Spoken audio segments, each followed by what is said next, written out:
Hey guys, and welcome to the Hobby News. Well, this week, big news. We have the reveal of the Dominion box for Age of Sigmar 3. So what a reveal. We're going to get into this and have a look. I think it's pretty exciting for Age of Sigmar fans, myself included. I really love the new Stormcast models. I think they're great. And this looks like it'll be a relatively good box with a good bit of savings, I hope. And it looks like it's going to be up for pre-order pretty soon. In the article, it says it'll be up for pre-order in June. So only by the time this video comes out, that will be like the day after Australian time. I don't know whether that's, maybe it'll be 1st of June English time. I don't know, but Australia's kind of in the future. But anyway, it's coming up very shortly. You'll be able to pre-order this box. So without further ado, let's get into this and have a look. So we come across here and we've got their article that unpacks the box and gives you a whole lot of information on what's inside and what's in store for the future. And one of those things is that there is a new race, and it's a kind of, I guess, it's not really a hybrid race. It's more, well, it's like a subspecies of orc. They're still orcs, but it's the Mork side, isn't it? The sneaky one. It's the sneaky side of the Gorkamorka, I guess, god, and they follow the sneaky part of that god. And you've got the sort of, anyway, we'll get into it, but that's the faction that's in the box, and we're going to have a look at the models in a second. But let's start out with just the initial introduction here. So this is the moment we've all been waiting for. There's nothing really good to talk about there. We'll come down, won't look at any of these. You can look at these in your leisure. They're on the community website. But they're pretty cool. They're a nice introduction. The Stormcast guy does his thing. He goes through. I'm assuming this is one of their Stormcast keeps or chambers or whatever they are, and comes out of that and then jumps down with all these boys. Lightning strikes down like Thor and onto a battlefield, and then fights the orcs, and then or the Kruleboyz as they're known, and then at the end, and then you see him, So anyway, it's pretty cool. It's a nice little thing. Check it out if you like it. Just a short little trailer. And then we have a trailer for the box, although I won't run that either.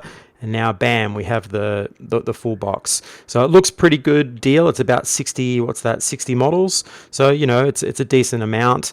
They did say, I think, or allude to somewhere in all of this, that it will probably be somewhere in the vicinity of Indomitus in terms of pricing. So depending on where you are in the world, depending on how good value that is for you. And in Australia, it means, once again, we have to take out a second mortgage.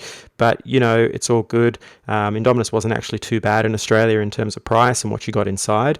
So the real thing about the value, at least for places outside of UK, is how good are these units, I guess, will be the judge of whether this is actually a good value box. Because with Indomitus, you had Primaris Marines, all the new stuff, and they all had really good rules. So all of those units that are in that box, you were 100% going to use in your army list for Space Marines. So if you were playing Space Marines, that was like a no-brainer box. You just had to get it because it gave you everything you needed. And because it had all those extra characters in there that are going to be super expensive on their own, which has shown to be pretty much true, that was a very, very good deal. Like, it was like stupidly good deal. So depending on how good these characters are for the Stormcast here and for this new Kruleboyz army will depend on how good a value this is. It's obviously not as good a value, I guess, for the orc side, depending on how much these box sets are going to be costing individually, because this is like a horde army, or at least it looks very much like a horde army. These don't look like they're going to be that strong. They're the sneaky orcs. They're not going to have a lot of armor on. They're going to die pretty easy. You're going to need a lot of them. So I'm not sure what kind of value. I mean, obviously that's going to mean that this is good value if you're needing a horde army. Like 2 of these boxes will probably give you enough to get going. But there's a lot of other things that you're going to need to make an army balanced. So this doesn't really have everything you're going to want to have in an orc army to make this balanced. But for the Stormcast side, it's not too bad. You know, you've got your mainline sort of troops here with the spears. You've got your big heavy hitters over here with the hammers and shields, like your Terminators almost. And then you've got your assortment of, and there's bodyguards here for your characters, and then your characters and your spellcasters. So it's got like a pretty good mix of what you probably want in a core force for your Stormcast, but you're probably missing a lot of missile fire troops and other faster units. So whether you'd want to double up and go a couple of boxes of these, I don't know, because I don't know what kind of cost these are going to be. It does look like they're doing like a full revamp for this army, so they're going back and really, fixing, which is what I thought they would do. They've got to make these guys the Space Marines of fantasy. They've got to make sure they've got very efficient competitive rules. So they're gonna probably push them a little bit, and they'll probably, if my money's on this army, will probably power spike a little bit in the beginning. But what we've seen is they are kind of restraining in some respects for some of the new books that have been released, like the Soul Blight. That they're not going totally to town, and that could just be depending on the designer, I guess, that's doing it. But I would suspect that Stormcast should be pretty strong, and depending on their design philosophy for these, I'm assuming they'll be pretty good. And what it looks like is that these Kruleboyz will probably be allowed to be allied in with other, big war stuff or whatever it is for the orcs. So I think they're meant to have keywords. Don't quote me on that, but from what I've noticed from other people talking about this, even though it's only just recent, it seems like that you'll be able to utilize these, and it makes sense. But it does look like they're their own faction. So that's great for orcs. That gives you like a whole nother group of, and as we see further down, some of the units you can see here, there are missile fire units in here, which I'm pretty sure the orcs don't have before. So things like the Maw Crusher tribes, whatever. So you don't have any shooting units, so having access to shooting units is probably going to be a big deal for orc players. I don't know how useful all these other little units are going to be, but definitely getting access to the bows here and this bigger war machine you'll see further down, that stuff is going to be really vital for orc players, I think. For people that want to play a more balanced kind of list where you've got a bit of everything to cope with what's going on the battlefield. So I think that's really cool for them. I think that makes the faction far more fleshed out. It's the kind of thing that a lot of the armies need that are in that sort of, I guess, more pigeonholed themed book with a small number of units and, very, very particular type of army list construction. This is going to give you a lot more going on there. So I think that's really cool to help them build this out. And obviously, all the new Stormcast is going to make the Stormcast book a very large book in terms of all of the number of units that you can choose and use. And then obviously in the center here, we've got these two great big models.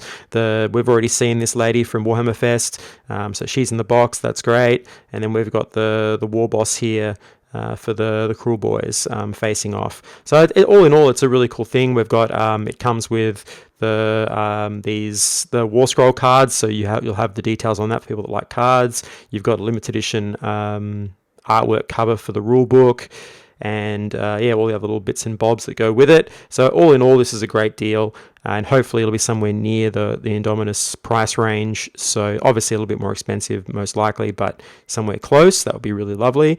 And that means that even people in Australia and New Zealand can afford it. So great, all good. So let's move down, and from what it says, it'll be pre-ordered from June. So look out for that. But hopefully they've made enough copies this time. We won't have to all rush out and just buy it then. We'll have a bit more time. I really, really hope that they do that, because it just makes sense to have enough so that, the launch of this game looks a bit more interesting than just like, boom, it's gone, and then there's no like cool box sitting in stores that people can go, oh wow, what's that? And it gives a talking point for the retail staff that are trying to sell it.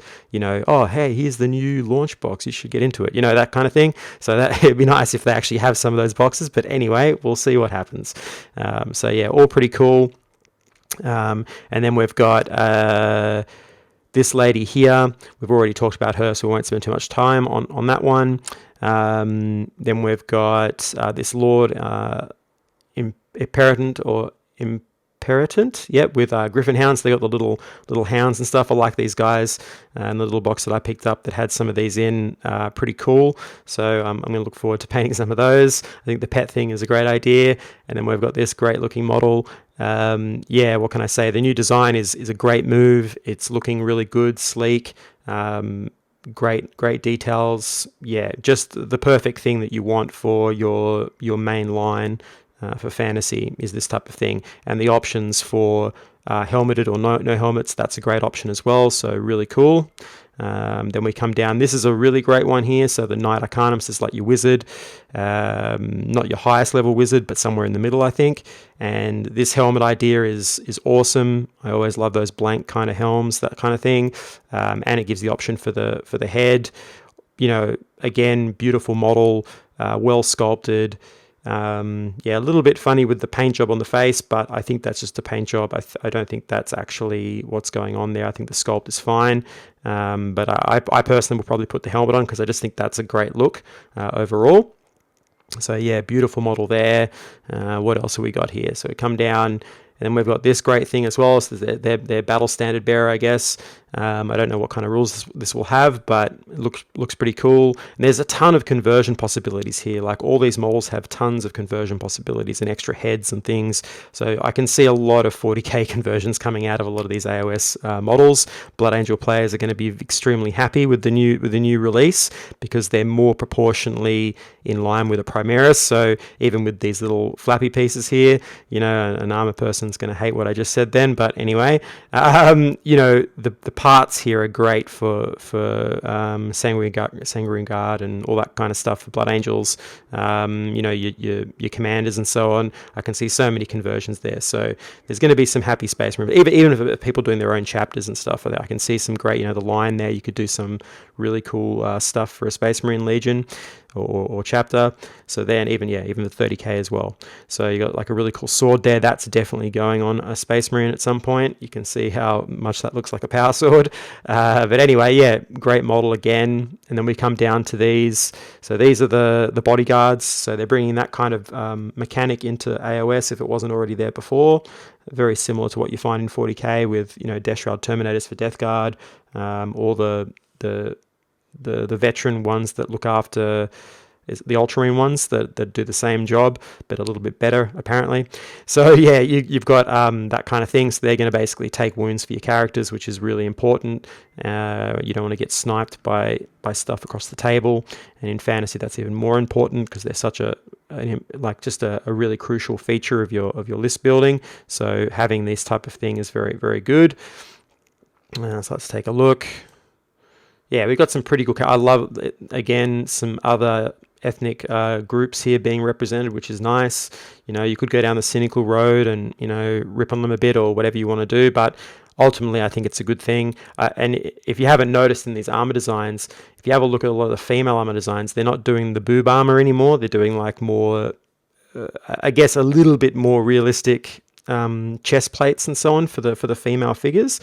I don't know if anyone's noticed that, but they're not going all in on the boob job kind of style armor thing. So that's pretty cool. It's nice that they're evolving their aesthetic and bringing it more in line with, I guess, modern thinking and people's just general kind of thoughts on this type of topic. So it's nice that they're trying to include more, and so I wouldn't want to rip on them for that because credit where credit's due. They're a big, massive company, and to get them, and they're a slow moving company when it comes with the times, so to get them to do anything like that is really amazing. So it's good that they're doing it, and that's just great for the hobby. I'm just thinking of the little kids that get into this, they don't understand the cynicism and all that kind of thing that us adults joke about and understand. For them, they're just going to see cool character with someone that looks like them. You know what I mean? For some small kid that's just starting out, he or she might see this model and go, "Oh, that's cool," and they'll relate to this, no matter how contrived or I guess tacked on this might feel for some players in the hobby. I don't think so. I think it's just an all positive move, but it's just nice to see. They should be doing that stuff. It just adds more, and it also tells more about the story of the place where this exists. These are these reincarnated characters, but they did come from somewhere, and there is obviously cities and towns and villages and farms and things that back up these Stormcast, the cities of Sigmar, and this kind of references some of that. And so I like that they're doing this type of stuff. It's an important part of the future of the game. It's definitely going to allow players to relate better to it. So yeah, I won't waffle on too much about that, but it's just nice to see. I like that. I like that a lot. And for painters, you get to try different paint jobs and different things, different color schemes, and practice your painting as well, which is great. So now we've got another pose here. Yeah, these are all really cool, right? They're nice bunch of models, beautiful.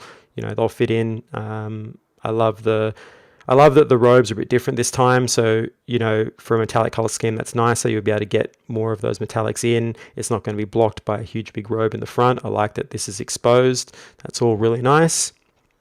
So we'll come down, and then we get the big boys, the chunky boys. So yeah, these are great looking models.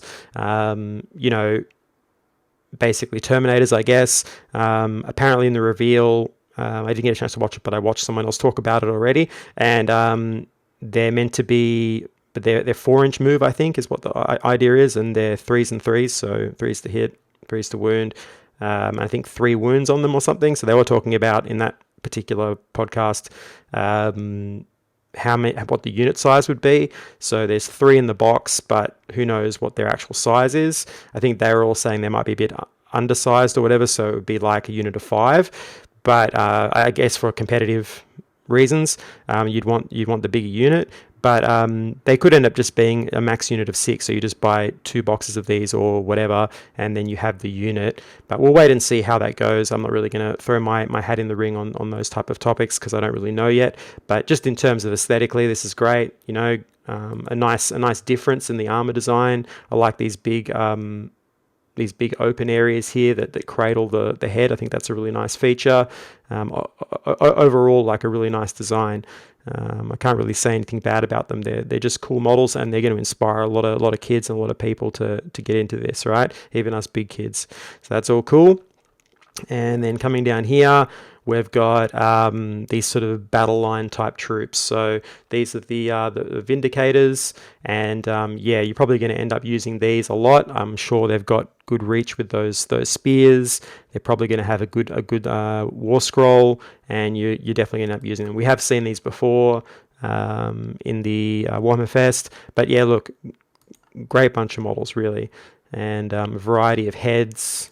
Which is always really nice, with a few different ethnicities again thrown in there, which is really good for those that want to do a more variety-based thing. And again, if we see the female torso here, you can see how there's no boob plate anymore. We've got it runs straight across, so that's a really interesting feature which I haven't noticed anyone talk about yet. Maybe it's been on the Stormcast before, I don't know, but for me that's a really new thing for Games Workshop to do. Right, that's not like in the part, or just generally for fantasy, that's not really the done thing. They usually put a bit more emphasis on the feminine form there. There'd be more hips and curves here, and more going on around the chest area. That's a general thing that happens in fantasy, and for the most part it's lighthearted and not overly contentious thing, but it is nice to see that they move more towards something a little bit less sexualized, I guess, considering how many young people are get into this, and just give them something like a role model figure, something that looks a bit cooler and a bit more, like maybe possibly what a real woman, at least someone who's been in the gym a lot, might look like, you know what I mean, rather than the other way around. But anyway, look, I don't want to get into that sort of topic on this news thing, but it is just nice to see some varied designs there. That's always good. So yeah, again, some nice stuff there. So let's move on, and now we'll come down to the Kruleboyz. So these are the New Orc faction, and from what it looks like, they're going to get their own book. So yeah, we'll just see. Let's have a look here. So new Kruleboy orcs as representing the other aspect of the twin-headed god, the Mork to the Iron Jaw Gork. Yep. So these are the Mork side of the deal, and they look really cool. They're kind of like a hobgoblin hybrid kind of looking thing. To me, this range feels very much like Lord of the Rings inspired. If I didn't know better, the models you're about to see feel like like an indie company made an illustrated book and that's how they drew the orcs. You know what I mean? It feels very much like, and a little bit like the movie as well. It has that very much Lord of the Rings, these little like spindly little spikes and things like that, and they're less comical and more serious. So there's not much comedy going on amongst these ones. They're a bit less on the comedy side, except for their shields. Their shield is the only thing that's a little bit out of place on the overall design aesthetic. They're cool, and I think they're very orky, but this type of the way they've sculpted these, there's nothing else on them that actually has that type of sculpting going on. Their sculpture of their armor, the rest of their armor is very different. It's closer to the Kragnos kind of looking armor, and then they have this like different looking shield. A little bit of the studs on there, but it is kind of a strange thing. But maybe it's just the very deep color. I think maybe if you modulated that color a little bit, it would sink in a little bit nicer with this sort of more drab, I guess, looking orcs. But that's just a small aesthetic thing. But they're very cool. They're definitely a new style, something different. And for orc enthusiasts, this is going to be a fun one. So we've got the boss here, the killer boss on Great Nashtooth. So I imagine he's going to have some great rules, as this is the showpiece for the new edition. So obviously he's probably going to have some good rules. And he's quite a large model. He stands up quite big. If you go back and have a look at that, the Dominion box, he's actually quite a large model. So that's pretty cool. And yeah, all in all, I love the mount. I think this is my favorite bit. I'm not totally sold on the anatomy of these new orcs. Some of them are cool, and some of them kind of look a bit strange.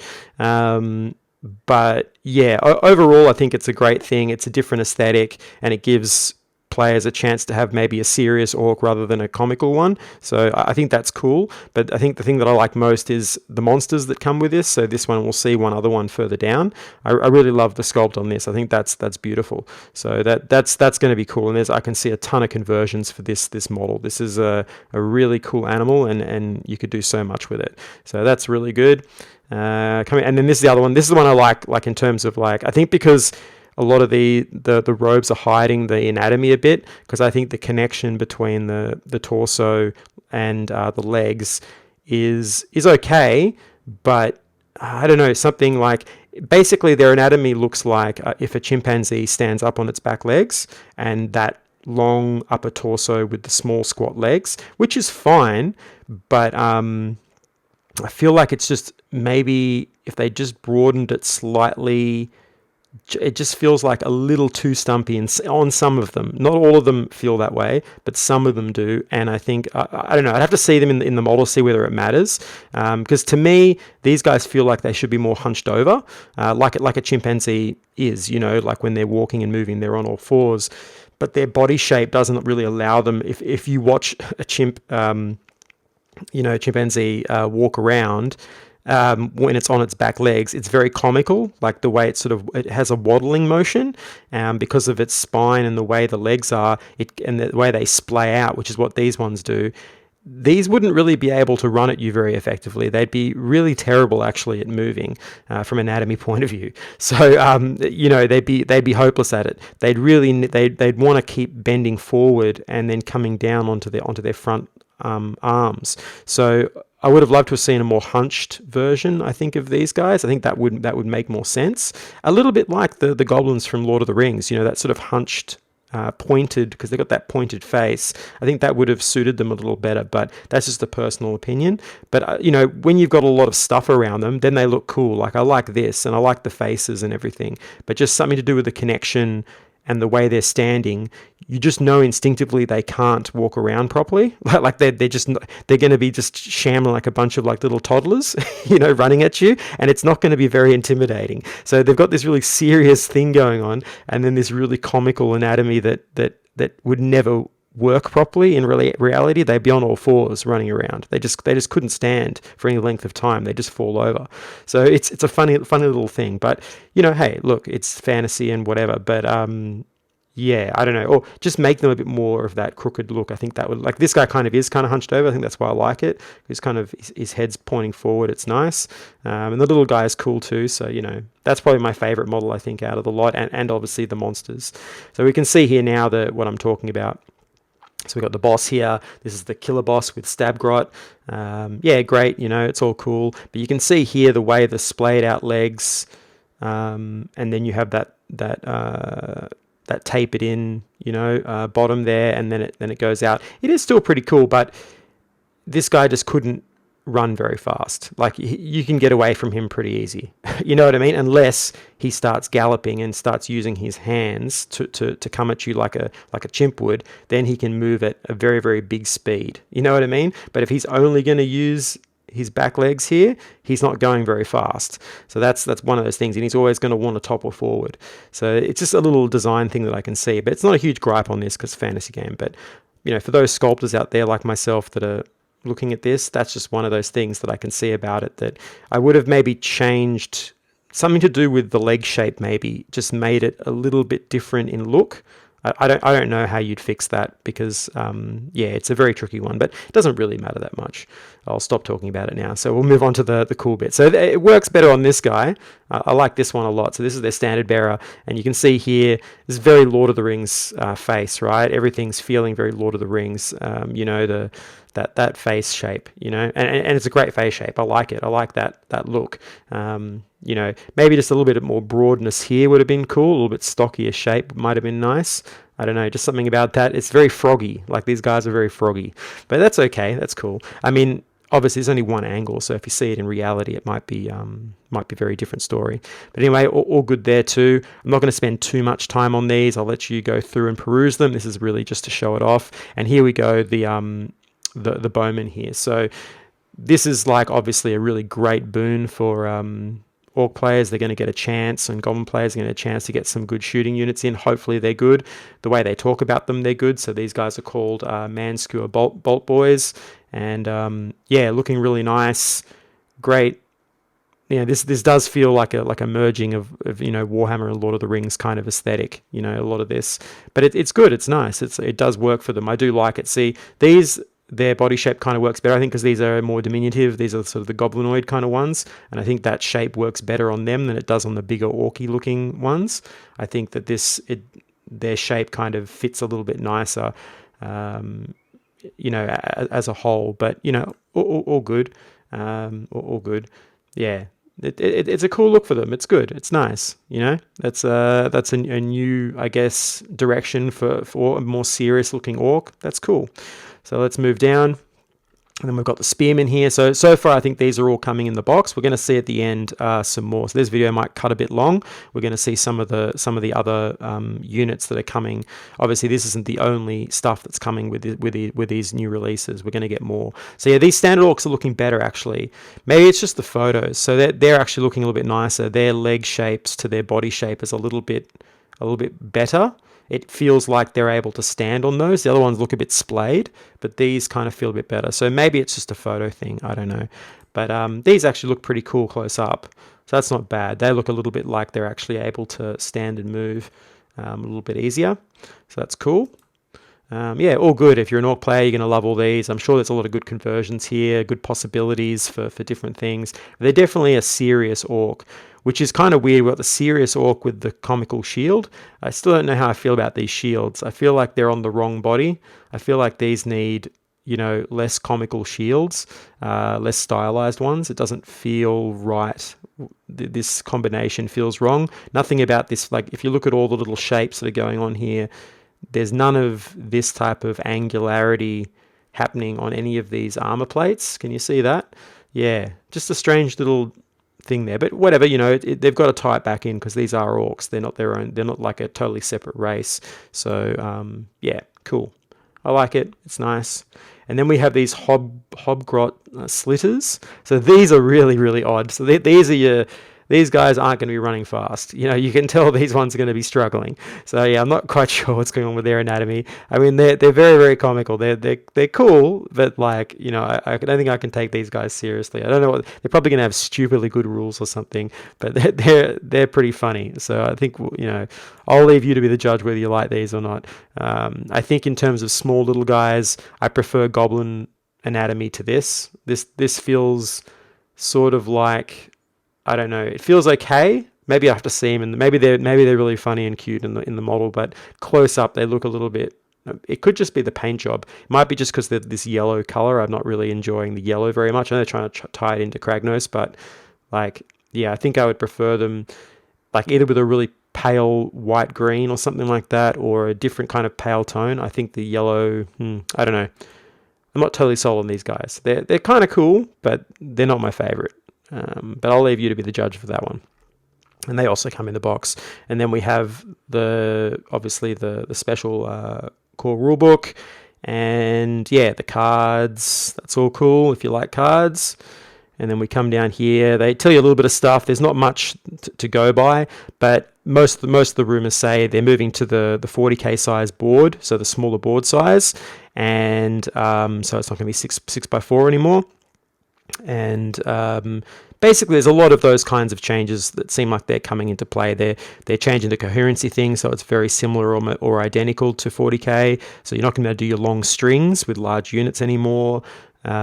Things like that, and all those sort of quality of life things that 40k got, looks like they're coming to AOS as well. Most likely, it's very, very likely that's what they're doing. That will change a lot of competitive play, and a lot of the different armies will play differently because of it. We're going to see, a bit of a shake up in the meta for sure. But otherwise, all good. And then if we come down here, I'll just do a quick run through of some of the highlights here. This looks great. Really, really cool model. I love this. That means that they're getting new sort of missile fire troops for Stormcast. This will obviously probably have stupid rules that are amazing, so I'll probably be getting one. And these things are just cool. It'll be fun to paint them. So that's the Judicator, right. Knight Judicator with Griffin Hounds. I can speak. It's fine. Yeah, so that's good. And then we've got the Stormstrike Chariot. Another interesting idea, I guess, because they're going for more that Greek-Roman kind of looking armor now. That in terms of proportion and style, it makes sense they would have these types of chariots, I guess. I don't know if I really want chariots in a Stormcast army, but they've got them, so that's cool. I kind of like these Griffin Rider things and other stuff that they've got. I think that'd be cooler, but this is nice too. That's cool. It's got those cool helmets and stuff. Yeah, all good. And there's obviously more than that coming. And then we come down to what all the Orc players are going to want to have in their army now. They're going to want to ally in these guys and get these bolt thrower things. So Beast Skewer Killbow. So I'm sure it's got great rules, and it's a great additive to any Orc army. So they're definitely going to sell out of a lot of these, I'm sure. Yeah, cool model, really cool. I like this little goblinoid guy. He's kind of interesting, really pointed face, pretty cool. Yeah, overall, Orc players are going to love that. But this is the thing that I really like. So I love this this monster here. This, what's he called, a Troggoth. So yeah, this breaker boss on Maya Brute Troggoth. So yeah, cool idea, very orky thing, having him up top, pointing him around, directing him, and then this big monster. And I like all this. So the monster stuff in this release is really cool. Obviously this doesn't come in the box or anything, it's only the general one on that beast, but this is obviously coming soon. And yeah, wonderful, really, really cool. So yeah, I think that's it for all of yes, that is it. So let's just jump back up and we'll lay it on. Which one should we leave it on? We'll leave it on this one here, because that's really cool. So all in all, really exciting. It should be fun to see everything come out. Obviously, Stormcast and the Kruleboyz will be first up for the new edition. The pre-order goes up in June, is what it said. So I'm assuming, as of this video, it'll be like the next day or something like that, or in a couple of days. Hopefully they don't sell out. I'd go to the Warhammer website, go and check out where the pre-orders are, and find out where you can do that. They've also got their Age of Sigmar website. It might be on that too. But yeah, you'll have to stay up and wait for it and make sure that you can get one if you want to pre-order it. But otherwise, hopefully there'll be copies later on. And obviously all of these things will be available outside of that launch box, and there'll obviously be normal starter box sets as well, so you don't have to rush out. It's more for the players that really want the characters on a cheaper cost, right? Because that launch box will give you a discount on all of those, because individually, most of those characters that you saw in that box are probably going to be very expensive on their own. So getting it in a couple $100 box set is probably the best way to do it. So I'll probably try to at least get one box, if not two, just so I've got those, because as I said, for conversions for 40k, there's tons of possibilities there. So just as a box, even just for conversion pieces for other armies, there's a ton of options there. I can see a lot of people wanting them for those reasons. So that's it. That's all I got to say on this. It's cut a bit long, but there's a lot to go through, and I think it's pretty exciting for AOS and just Warhammer generally. I think they've done some good stuff here, and it should be cool as long as they can provide the stock necessary to satisfy the customer base. Then I think they're on a winner, and they might have redeemed themselves a bit from, let's say, another box set which they kind of underproduced a little bit, but that can be for many reasons. But this one hopefully does have enough boxes available, and we'll all be very happy. So I hope you've enjoyed this. Please hit that like, subscribe button, all that stuff if you have, and I guess I'll catch you on the next one.